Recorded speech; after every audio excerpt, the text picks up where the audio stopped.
नए बरसाती सिलसिले की अगकथी खां पोइ मलीर पुलिस एसएसपी इरफान बहादुर एहलकारनि खे अलर्ट रहण ऐं आवाम जी हर मुमकिन मदद करण जूं हिदायतूं जारी करे छॾियूं।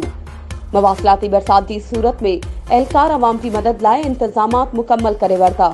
एसएसपी मलीर जो चवणु आहे त पुलिस एहलकार हर मुश्किल वक्त में आवाम की खिदमत लाइ तैयार आहिनि।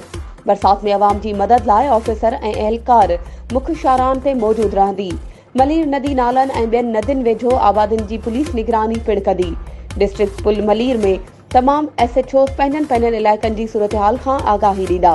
बरसातुनि के हवाले सां आईजी सिंध गुलाम नबी मेमण ऐं एडिशनल आईजी कराची जावेद आलम ओडो जी हिदायतुनि ते सख़्ती सां अमल कयो पियो वञे।